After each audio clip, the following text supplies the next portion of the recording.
So when we get to the boat, we can either look for that special chisel now, or go exploring for a little while. I'm happy with whatever you want to do.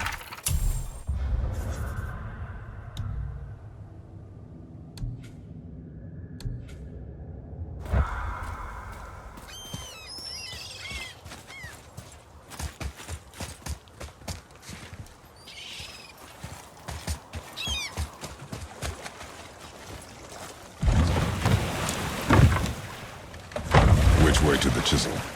Boat under the bridge, keep rowing towards the statues of the oarsmen, then thread past between them.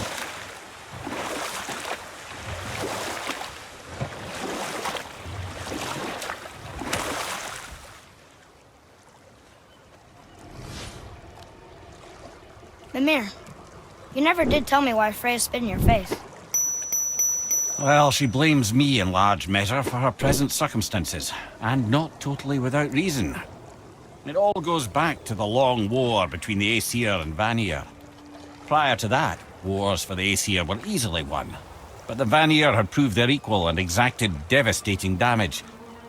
Both sides suffered tremendous losses, and for many of us, quite frankly, war was simply no fun anymore, but a rather senseless waste of precious life. Wouldn't you agree, brother? Precisely. Enough was enough. And at last, Odin's most brilliant advisor became determined to find a more enlightened path. He set about to broker a peace between the gods.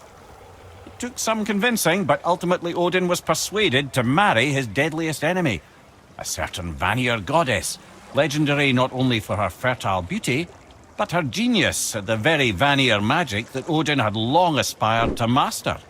Freya married Odin? What was in it for her? It was a sacrifice to protect her people, a selfless act of love. Truly, she deserves better than she got. But of course, there's more to that story.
I can't believe Odin and Freya were ever married.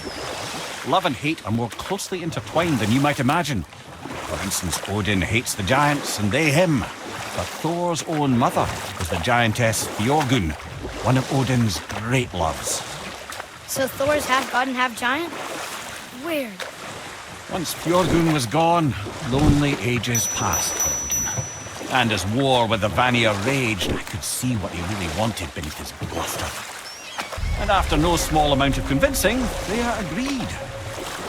For a while there, he really turned on the charm. He seemed happy. He seemed interested in making her happy. He granted her so many wishes I could scarcely recall them all. The peace held, and I truly believed all had worked out better than I could have planned. But Odin's true face showed itself again in the end. He won Freya's trust, and she taught him some of her Vanir magic, another choice she would live to bitterly regret. And we'll pick this up later. You were taken from this realm too early.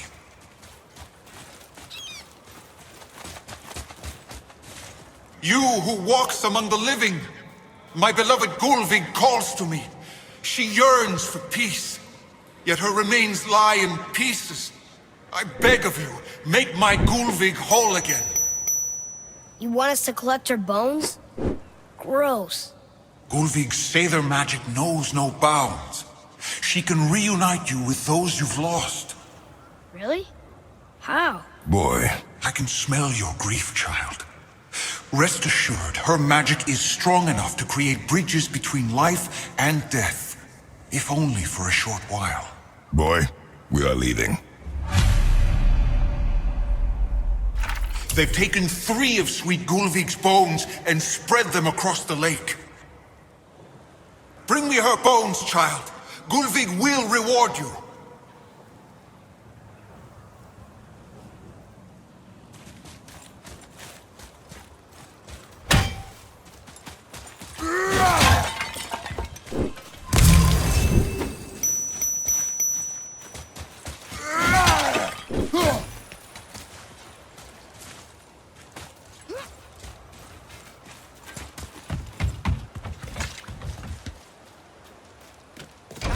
Good.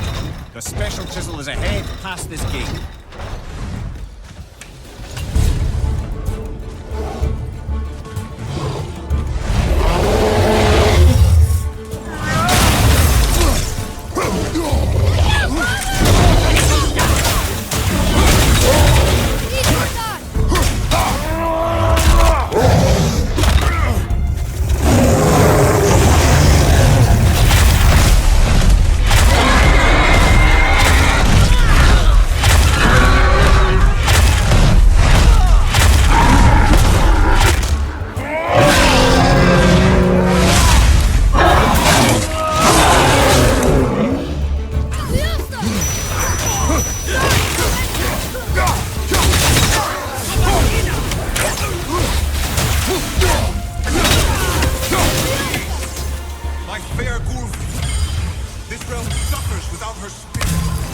Father, maybe we should look for those bones.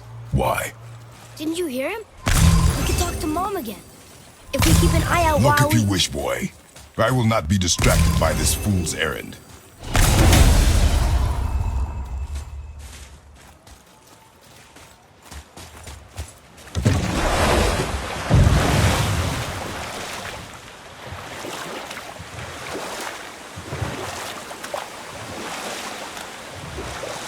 This chisel we seek, what is it? I'm glad you asked, actually. I have just the story for you. There was a giant once named Thamur.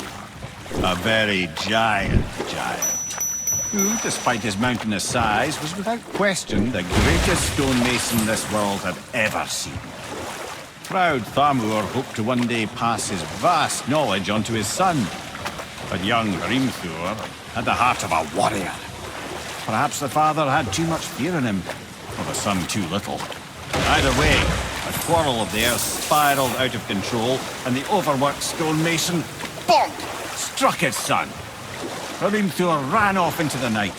Feeling shame and regret, Thamur chased after his son. But in his emotional state, soon found himself wandering Midgard, lost and alone. Sadly, he caught the eye of the one person he didn't want to meet alone that night, so far from home. Thor. And what happened next? You'll see.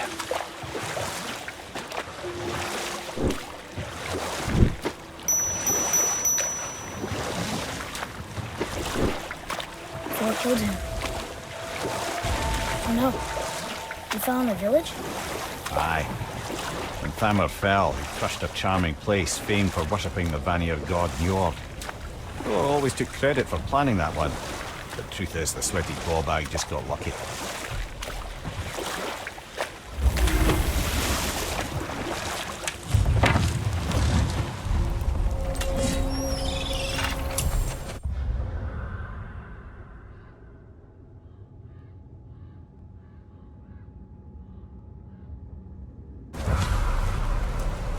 Hostiles. A wolverine. A dangerous beast.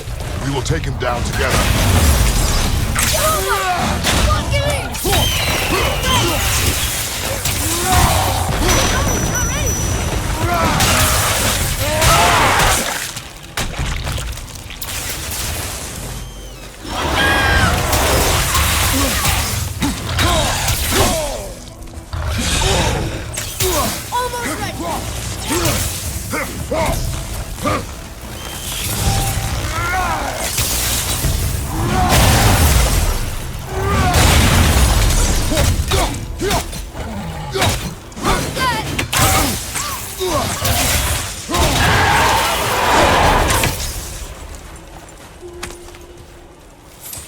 We seek a chisel.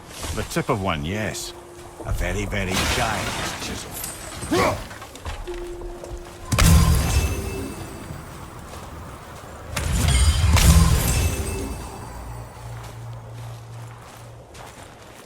That big crystal on the giant's ring looks promising.